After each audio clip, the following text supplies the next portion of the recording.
सच भगत जी, बद्री चौड़ पूर्ण ब्रह्म पूर्ण परमेश्वर सतगुरु संत रामपाल जी महाराज की जय हो। परमात्मा शिव प्यारी आत्माओं को कानपुर से रामचंद्र दास के सच साहेब दास का मोबाइल नंबर है 91 40 62 26 68। यही मेरा मोबाइल नंबर है, यही मेरा कॉलिंग नंबर है।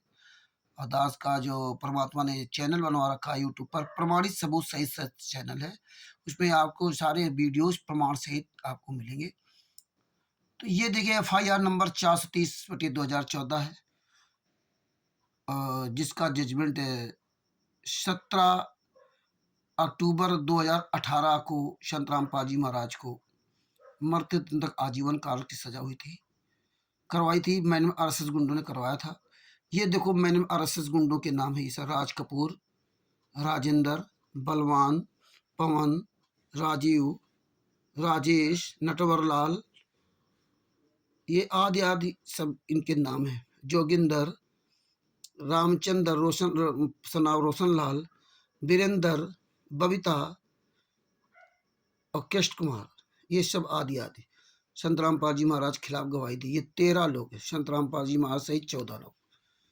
ये है पेज नंबर 1। ये देखिए पूरी फाइल देखिए, इनके सबके नाम देखिए। ये देखो वकील हैं, ये राज कपूर, गुरुजी, ये सब देखो, सब यहाँ पे नाम इन लोगों दिए। ये JK कक्कड़ वकील है,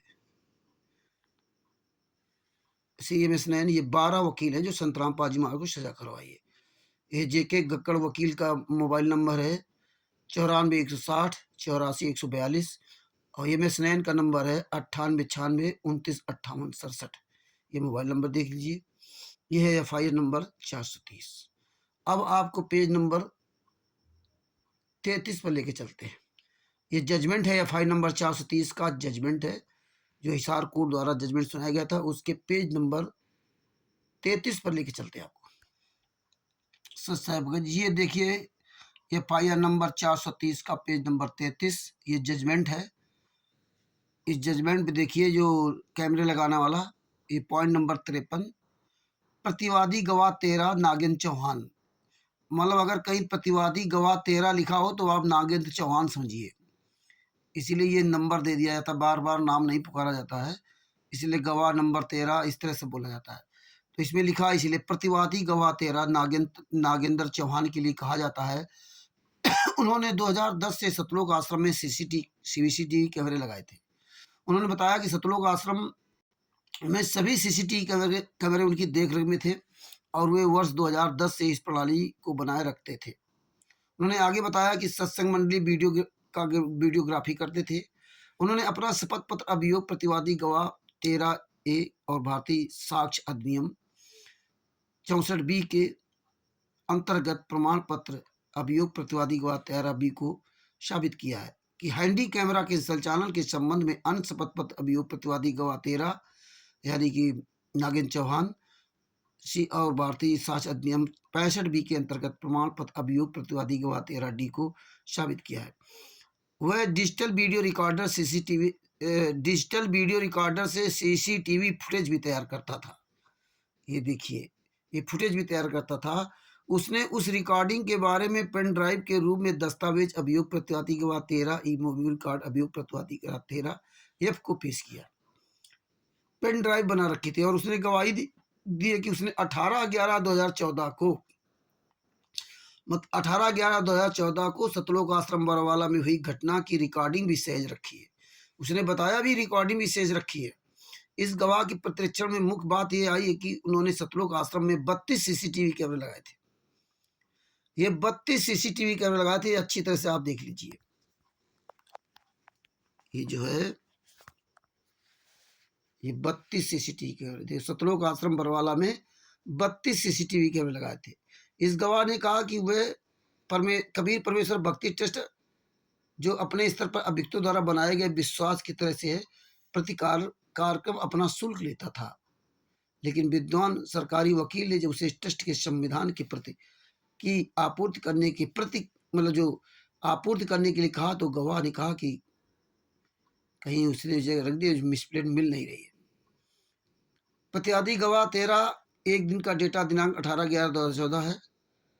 उनके द्वारा प्रस्तुत की गई DPR अभियोग प्रतिवादी गवाह 13 एक दिन का डाटा दिनांक 18/11/2014 है और डीवीआर से पुराना डेटा नहीं निकाला है, क्योंकि डीवीआर से पूरे डेटा को निकालने में 8-9 घंटे लगते हैं। ये आप पूरा पढ़ सकते हैं। ये देखिए, उसने बताया, यहाँ देखिए बताया कि जहाँ जहाँ कैमरे लगे थे वो सब बताया उन्होंने।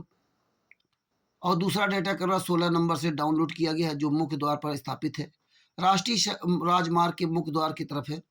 उन्होंने आगे कहा कि नागेंद्र चौहान ने बताया, आगे कहा कि उन्होंने आश्रम के कुछ विश्वास पात्रों के पूछने पर 18/11/2014 से 5 दिन पहले आश्रम में प्रवेश किया था, मतलब 5 दिन पहले इसको बुला लिया था। कुछ एन कैमरे अभी भी आश्रम में स्थापित है। उनकी प्रतिपरीक्षण की अन्य मुख्य बात यह है कि हालांकि इस गवाह का कहना कि वह अपने हैंडी कैम के मालिक हैं, लेकिन वह उस दुकान का नाम नहीं बता सकते जहां से उन्होंने दिल्ली के चांदनी चौक से खरीदा था। इस गवाह की गवाही में जो दूसरी भौतिक बात आई कि वह यह है कि जब वह 18/11/2014 को दोपहर, अभी यहाँ देखो मेन बात कह रहा है, 18/11/2014 को दोपहर 2:30 से 3 बजे बीच आश्रम से बाहर आए थे, तो उसे अन्य गवाहों के विपरीत पुलिस ने नहीं रोका था। मतलब जब ये 18/11/2014 को 2:30 से 3 बजे के बीच में निकला है, तो इसको पुलिस ने नहीं रोका। फिर ये क्यों कहते हैं पुलिस ने रोक रखा था? ये झूठ बोल रहा था जेके कक्कड़ वकील भी और आरएसएस गुंडे भी। उन्होंने ये भी स्वीकार किया कि बलजीत जो उन्हें फोन करता था वह अदालत में मौजूद है और एफआईआर संख्या 428 2014 में अभियुक्त भी है। उसने नागेंद्र चौहान ने कोर्ट में बताया कि वो बलजीत मुझे बुलाता था, जो वर्तमान समय में यहाँ कोर्ट में मौजूद है, अभियुक्त, क्योंकि संयोग से एफआईआर उसी दिन के लिए दर्ज की गई थी जब इस गवाह की गवाही दर्ज की जा रही थी, उसी दिन। और इस गवाह ने कहा कि इस बलजीत ने ही सतलोक आश्रम में सीसीटीवी कैमरे लगवाने का समझौता किया था। बलजीत ही कैमरे लगवाए थे। ये आपने देख लिया पेज नंबर 34। ये देखो, ये पेज नंबर 34 का प्रमाण है। एक बार फिर आपको पूरा दिखा देता हूं, आप पढ़ सकते हैं आराम से। ये तो हो गया 32 कैमरे का। अब आपको प्रमाण 100 कैमरे का दिखाता हूं। ये देखिए पेज नंबर 79, ये आप पूरा पढ़ सकते हैं। हम तो आपको भी ये सब दिखा रहा हूं कैमरे का।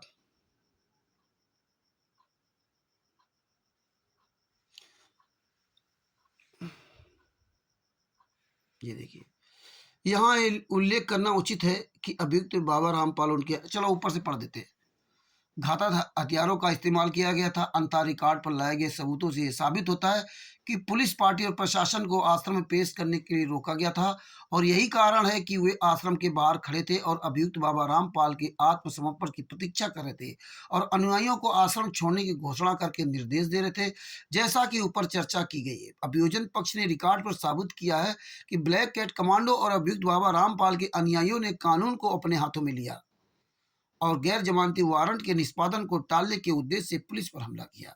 इस प्रक्रिया में अनुयायी जो आश्रम छोड़ने के लिए तैयार थे और आश्रम के मुख्य निकास द्वार के पास खड़े थे, उन्हें चोटें आई, जिससे मृतक रजनी की मृत्यु हो गई। ये देखिए सबूत, ये पूरा परमात्मा ने इसी दिखाया। यहाँ ये उल्लेख करना उचित होगा कि अभियुक्त बाबा रामपाल उनके अनुयायियों के खिलाफ भारतीय दंड संहिता की धारा 144, 114, 117, 148, 149, 188, 186, 120 बी, 121, 121, 122, 123, 307, 332, 342, 343, 353, 335, 435 और 333, 326 ए, शस्त्र अधिनियम की 25, 27, 30, विस्फोटक पदार्थ अधिनियम की 3, 4, 7, सार्वजनिक संपत्ति को नुकसान की रोकथाम अधिनियम की 3, 4, गैर कानूनी गतिविधि रोकथाम अधिनियम की 23C, 22, 20, 18, 16 के तहत अन्य एफआईआर संख्या 428/2014 दर्ज की गई है। उपर्युक्त मामले की सुनवाई भी इस अदालत के समक्ष लंबित है। सत्य पर आने के हेतु और केवल केस के निर्णय के लिए सीडी जो पहले से ही उस केस में प्रदर्शित की गई है, इस अदालत ने उसे जांचा और पाया कि इन सीडी को घटना के समय शूट किया गया था और पूरे प्रकरण को कवर किया गया था और अभियोजन की कहानी को अधिक मजबूत और विश्वसनीय बनाता है। बचाव पक्ष की ओर से मजबूत आपत्ति है, लेकिन मेरे विचार में, अब ये देखिए स्पष्ट हो गया, यहाँ पे इन्होंने सीडी पहले उपलब्ध करा दी थी, उस सीडी से जज साहब ने सब देख लिया, और जो ये मैंने आरएसएस गुंडों ने संतराम पाजी महाराज खिलाफ बयान दिया वो और सीडी में दिए हुए सबूत एक जैसे मिल गए। तो अब जब सीडी ही पूरे आश्रम की बनी है तो उसमें फिर अन्य की कोई आवश्यकता नहीं रह जाती। आगे देखिए क्या लिखा है, ये देखिए पेज नंबर 80, ये पेज नंबर 80 आप देख लीजिए, ये क्या लिखा है, केस के न्यायिक निर्णय पर पहुंचने से पहले अदालत के पास उपलब्ध किसी भी दस्तावेज को जांचना अदालत का परम कर्तव्य है। यहाँ ये भी उल्लेख करने योग्य है कि हालांकि केस एफआईआर संख्या 428/2014 में विभिन्न सीडी उपलब्ध है, बताइए विभिन्न सीडी उपलब्ध है, लेकिन सत्य पर आने के लिए सत्यलोक आश्रम में वास्तव में क्या हुआ था, सीडी अभियोग वादी गवाह 32 दिनांक 10/7/2017 देखने लायक है, जिसमें सतलोक आश्रम में हुई घटना के संबंध में विभिन्न क्लिप को वीडियोग्राफ किया गया है। 10/7/2017 को जज साहब ने सबने देखा होगा, तो उसमें वीडियोग्राफ लायक है। तभी 18 में ये संतराम पाजी को सजा सुनाई गई 16-17 अक्टूबर 2018 को, जिसमें सतलोक आश्रम में हुई घटना के संबंध में विभिन्न क्लिप को वीडियोग्राफ किया गया। सीडी की सभी सामग्री को देखने के बाद सीडी की सभी सामग्री को, ये देखिए सीडी की सभी सामग्री को देखने के बाद यह अदालत सच्चे रूप से ये मानती और धारण कर सकती है कि अभियुक्तों के अनुयायियों की ओर से बहुत प्रतिरोध किया गया था और उन्होंने ईंट, रोड़ी और पेट्रोल बम के रूप में बल का भी इस्तेमाल किया था। देखो सीडी में सब कुछ पता चल गया, ये सीडी में सब कुछ पता चल गया, सीडी में सब दिखाया गया था कि पेट्रोल बम ये सब किसने चलाए, प्रशासन ने नहीं चलाए थे, ये इन गद्दारों ने सबसे पहले चलाए थे। और ये सब मैंने आरएसएस गुंडों ने पहले से तैयारी कर रखी थी कि काले कमांडो के द्वारा ये बम चलवा करके, आंसू गैस, पेट्रोल बम और ये सब मिर्ची बम, ये सब चलवा करके, ईंट पत्थर चलवा करके इनको बदनाम कर देंगे कि किसी भी तरह संतराम पाजी महाराज बचने न पाए, ये उसी समय मरवा देना चाहते थे। इसलिए पूरी सीडी इन्होंने कोर्ट को पेश की। बम के रूप में बल का भी इस्तेमाल किया गया था। अन्य अनुयायियों के साथ ब्लैक ड्रेस में कई कमांडो थे जो पुलिस अधिकारियों पे ईंट, रोड़ी और पेट्रोल बम फेंक रहे थे, जो स्पष्ट रूप से दिखाता है, मतलब सीडी में पूरा दिखाई दे रहा है कि कौन पहले बम फेंका, कौन क्या कर रहा है। कि जब अभियुक्त बाबा रामपाल के खिलाफ माननीय उच्च न्यायालय द्वारा जारी गैर जमानती वारंटों के निष्पादन के लिए पुलिस सतलोक आश्रम में प्रवेश करने की कोशिश कर रही थी, तब हिंसा शुरू हुई थी। उक्त सीडी से यह भी पता चलता है कि अभियुक्त बाबा रामपाल इस तथ्य से अवगत थे, मतलब देखिए उस सीडी में पूरा सब कुछ दिखाई दे रहा कि संत रामपाल जी महाराज वो देख रहे हैं, आगे सब कुछ दिखाई देगा। तो वो सीडी पूरा प्रमाण मिल गया कि संत रामपाल जी महाराज वो सब घटना को देख रहे थे। जब घटना देख रहे थे तो बीमार कहाँ थे वो, ये भी आप देखिए, ये झूठ बोल रहे थे बीमार थे, इसलिए परमात्मा सबूत पर सबूत देते जा रहे हैं। अभियुक्त बाबा रामपाल इस तथ्य से अवगत थे और अभियुक्त बाबा रामपाल इस तथ्य से अवगत थे कि हरियाणा पुलिस की विशाल इकाई सतलोक आश्रम के बाहर मौजूद थी। संत रामपाल जी महाराज सब देख रहे थे क्योंकि उनके कमरे में सब बाकायदे कैमरे सब लगे थे, टीवी में सब देख रहे थे। और अभियुक्त बाबा रामपाल के अनुयायियों द्वारा चारों तरफ से विरोध किया जा रहा है। सब संत रामपाल जी महाराज अपने कमरे में बैठे देख रहे थे। अब ये बताइए ये सीसीटीवी कैमरे किसने लगवाए? ये सब मैंने आरएसएस गुंडों ने पहले लगवा करके पूरी व्यवस्था करवा रखी थी कि कहीं भी संत रामपाल जी महाराज बचने न पाए। तो वो सीसीटीवी में पूरा सब कैद हो गया। उन्होंने अनुयायियों को रोकने का कोई प्रयास नहीं किया, बल्कि निर्देशों के रूप में लाउड स्पीकर के माध्यम से उत्तेजक भाषण का उपयोग किया गया। उस सीडी में उत्तेजक भाषण भी रिकॉर्ड है।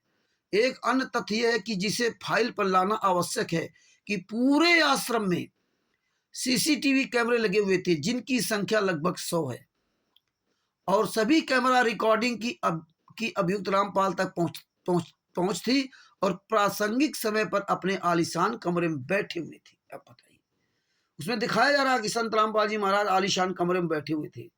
100 कैमरे लगे थे। वो 32 कैमरे तो लगे थे, बाद में लगवाए इन्होंने। 100 कैमरे पहले सब लगवा चुके थे लोग। ये देख लीजिए आंख खोल कर अच्छी तरह से ना, ये जिनकी संख्या लगभग 100 है। पूरे आश्रम में सीसीटीवी कैमरे लगे हुए थे जिनकी संख्या लगभग 100 है। ये देखिए आगे आपको दिखाते हैं। ये पेज नंबर 81 है, FIR नंबर 430 का जजमेंट का।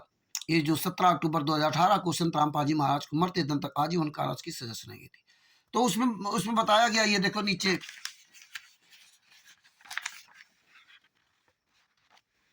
इसमें दिखाया गया कि संतराम पाजी महाराज आलीशान कमरे में बैठे हुए वह सारी घटना देख रहे थे। इसका मतलब यह है कि वह अपने अनुयायियों को निर्देश दे रहे थे।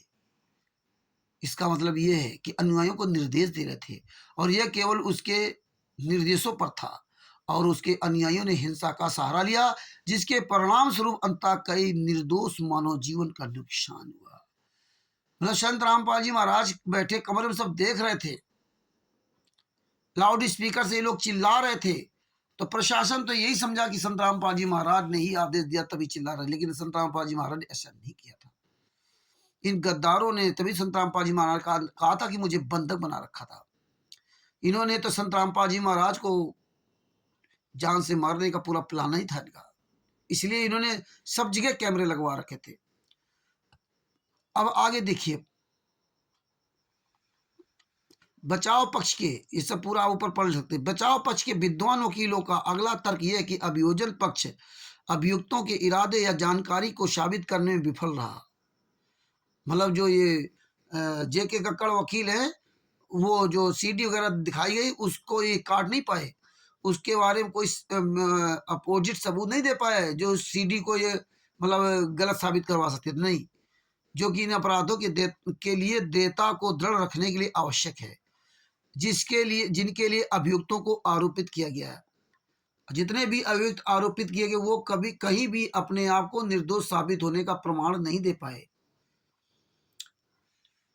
मामले में आगे बढ़ने के लिए भारतीय दंड संहिता की धारा 299 से 301 के प्रावधान को पढ़ना आवश्यक है, जो नियमानुसार है।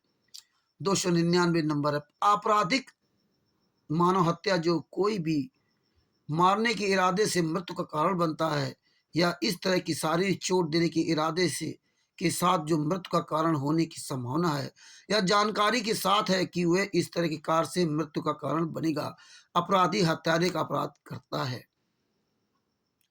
हत्या इसके बाद के मामलों में छोड़कर आपराधिक मानव हत्या है यदि कृत्य जिसके द्वारा मृत्यु होती है जो मृत्यु के इरादे से की जाती है। ये सब जो है, तो मेन चीज आपको परमात्मा ने दिखाया कि ये सीडी देखिए,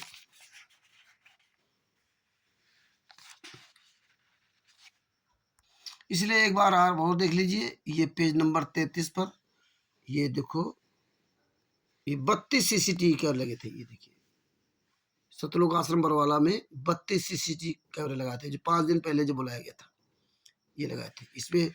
और इसमें देखिए जिसे फाइल बनाना आवश्यक है, पूरे आश्रम में सीसीटीवी कैमरे लगे हुए थे जिनकी संख्या लगभग 100 है और सभी कैमरा रिकॉर्डिंग की अभियुक्त रामपाल तक पहुंची थी और प्रासंगिक समय पर अपने आलीशान कमरे में बैठे हुए सब कुछ देख रहे थे। ये पूरा प्रमाण आप देख लीजिए 100 कैमरे का ये था। ये मैंने आरएसएस गुंडे क्या कह रहे थे, आश्रम में कोई कैमरा नहीं था, ये मीडिया वाले झूठ बोल रहे थे। इन्होंने लेटरिन बाथरूम कहीं कोई कैमरा बाकी नहीं रखा। तभी वो प्रशासन ने पूछा था संत रामपाल जी महाराज के कि महिलाओं के बाथरूम में कैमरे क्यों लगाए थे, हैं? तभी ये सब पूरा उसमें आया था प्रमाण। इस तरह देखिए, ये जो जेके कक्कड़ वकील है जिसका 94 मोबाइल नंबर है 94 160 84 142, हिसार कोर्ट का जो वकील है जो हिसार और रोहतक दोनों कोर्ट में बैठता है, और ये MS नैन, इन गद्दारों ने कोर्ट के अंदर इस तरह झूठ प्रयोग किया और बाहर किस तरह सफाई दे रहे। इस तरह संत रामपाल जी महाराज के भक्तों के द्वारा दिए गए पैसे से फीस भी लेता रहा और संत रामपाल जी महाराज को ही उल्टा फंसा दिया। तो ये है आपके पास सबूत, इनको देखिए, जागिए और मैडम आरएसएस गुंडों के खिलाफ अभियान छोड़िए। समय रहते जाग जाओ, वरना बहुत पछताओगे। बंदी छोड़ सदगुरु संत रामपाल जी महाराज की जय हो। परमात्मा सभी प्यारी आत्माओं को कानपुर से रामचंद्र दास के उस्ताद साहिब। दास का मोबाइल नंबर है 9140 62 26 68। इस वीडियो को अधिक से अधिक शेयर करें, सब्सक्राइब करें, लाइक करें और कमेंट्स करना ना भूलें। सत साहिब। और आप सब लोग एकजुट होकर आवाज उठाइए, सोशल मीडिया पर आवाज उठाइए, फेसबुक व्हाट्सएप पे आवाज उठाइए।